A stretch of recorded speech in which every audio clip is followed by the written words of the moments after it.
What's up, everybody? Watch On Air Nick Java, the Nick Java podcast. Hope you guys are having a great day today.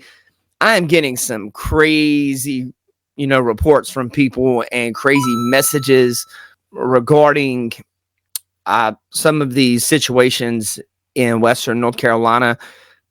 And the crazy thing to me is the media is not even covering this or attempting to address it. The western part of North Carolina has been completely devastated by Hurricane Helene. And, I just saw so many crazy stories, and there's actually people going out there with, just their phones, and they're shooting these documentary type videos of these actual situations. And, people are talking about there being deceased or people that are, no longer alive, that are in trees and all kinds of really, horrible things. And another situation is that FEMA supply shipments coming in. And, I don't know, man. I found this pretty crazy video here. So let's go ahead and get the tape going, guys. Tonight, for the first time since we showed you the rescue attempt of a Lake Lure couple stranded on a cliff, we now know what happened to the husband. He was left behind after the volunteer chopper pilot who saved his wife was forced to end that rescue effort under the threat of arrest by a Lake Lure fire official. Insane, Here's man. Queen City News Chief Investigator Jody Barr. I was able to look him up a few minutes after I left. And who is this? His title online is the Assistant Chief of Lake Lure Fire and Rescue. This is the man volunteer helicopter pilot Jordan Sidum said threatened to arrest him if he made one more trip up a Lake Lure mountain to rescue another person.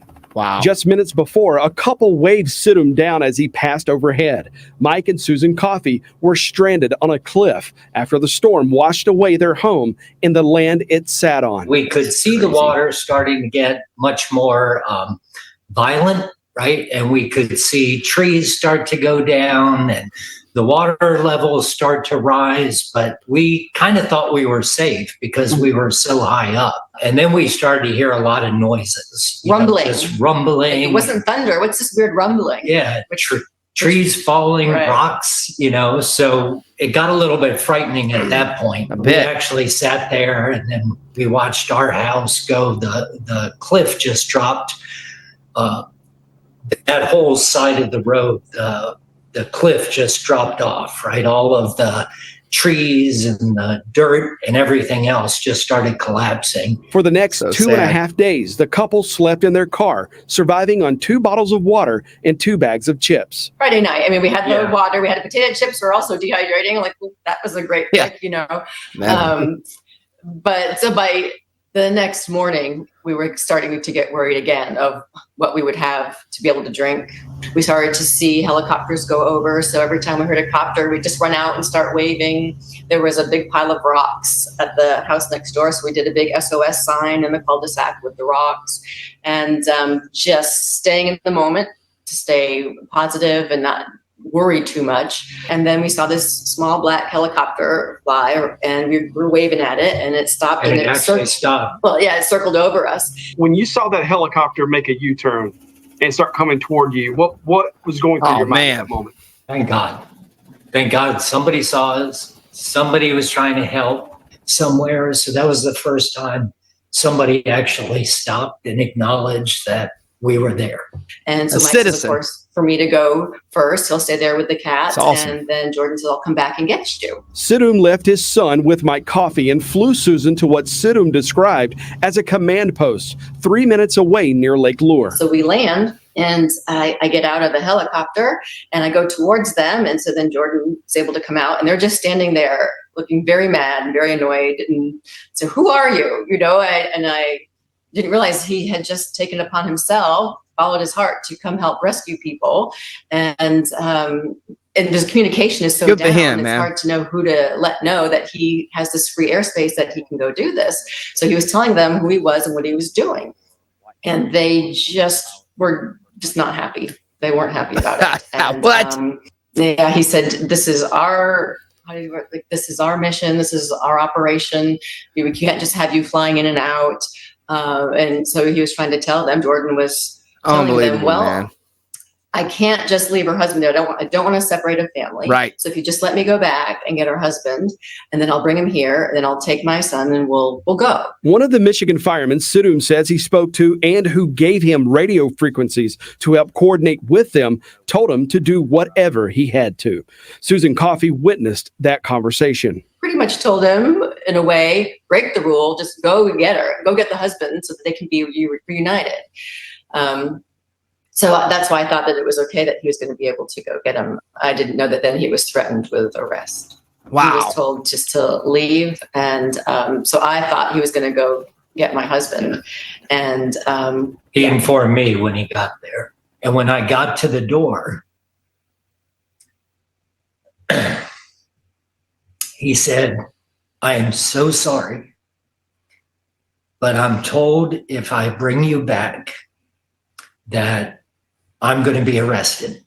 Unbelievable, and man. I can't take you back with me. And in fact, I was told I couldn't come get my co-pilot, my son. I just told him I'm not going to leave my son here. He said, I am so sorry. I don't know what to tell you, but I need to take my son and we're going to leave. Unbelievable, man. And they've told me they're aware of where you are and you will be rescued. He takes off. I had no idea where my wife was. I couldn't comprehend what was going on, like how was the fire chief at Lake this Lure? make sense, and when, if ever, I was going to be reunited with her, or how long it would take for some other rescue crew to get back to me. So that was the most stressful part of the whole experience. I Unbelievable, can watch my man. house go. I can watch our neighbors' houses go. We were together. Right? Yeah, are they coming back to get you, man? And we knew What in each the other world? was safe. And when he left, that thought, right, just kind of disappeared. Like, okay, I don't know what's going to. You know what that has to feel like? This guy's stranded. His house has fallen. It's completely gone. Picked his wife up, took her back to one of the safety stations. Fire chief tells the guy that's helping him in the helicopter, if he goes back and gets the husband, then he's going to be arrested because why? Because he's a good Samaritan. It was a free air. It was an airspace. He could fly in that airspace. See, this is the crazy thing, man. Why would, in situations like this, people need all the help they can get, man. This is crazy. Going to happen from here. Coffey hiked down the cliff and found what he believes is that same Michigan rescue crew from the command post. Probably 25 minutes later, I saw a rescue crew across the river, and I was waving them down, and I was able to get down the banks to our side of the river. That's dangerous too. Where I could at least yell and communicate across the river, saying, do you have my wife? Do you know where my wife is? Unbelievable, man. And they were giving me the thumbs up. They used ropes to drag him across the raging, debris-filled river to safety. And the very first thing he said, they wouldn't let the guy pick him up on a helicopter. They threw a rope across the freaking rapids and pulled him across the rapids with a rope. But they were pissed at a good Samaritan that had a freaking helicopter that was stopping to help people out, man. I can't stand stupid people, man. I can't stand stupid people, man. Said to me was, are you okay? Are you Mike Coffey? We've got your wife, so she's safe. Unbelievable, so at man. that point, I could relax, knowing that she was safe. Those guys also, they came down from Michigan. They don't know us from anybody. They were willing to put their lives on the line. They're also heroes in the story. Was there a point in time when either of you thought maybe you may not see one another again? Of course. Yeah, probably. Yeah. Comes back and says, oh, I can't pick you up, right? I had no idea when things go through your mind, right? I was going to see her again, where she was taken. This is crazy. After a few hours, the Coffeys found one another again. So when the bus came back to get me, And then I see the doors open and Mike's head I sticks saw out. her. And he's like, Susan, I'm like, Mike, oh my God. I was so relieved that, that he was picked up and that we were back together. In the days after the storm, the communication lines were down at Town Hall. No phone, internet, or cell signal either. We sent messages to Assistant Chief Chris Melton, the man Jordan Sidham said ran him and any other pilot who showed up out of town under threat of arrest. But Melton never responded.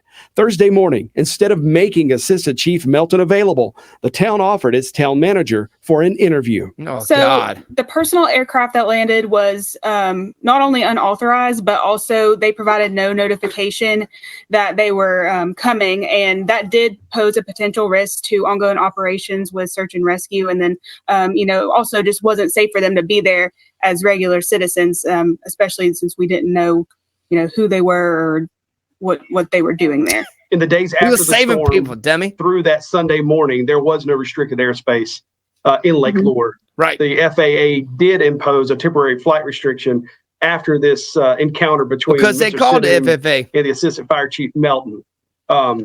So you all still contend today that no one should have been in that area trying to save these people who had been stranded for 2 days, headed into day 2, next to day 3. Correct. If anything, they should have at least notified Incident Command, who would have authorized them or not authorized them. They wouldn't authorize them, man. And those people might not ever got found. Exactly that. When he landed at the Rutherford County Airport and spoke with the people in charge, Sidham says airport officials told him they were only selling fuel to private aircraft if those pilots were helping in the search and rescue effort. Nice. Sidham has the receipts showing a fuel purchase going into Lake Lure that Sunday morning and one after the arrest threat just 2 hours later. And I'm unaware of that.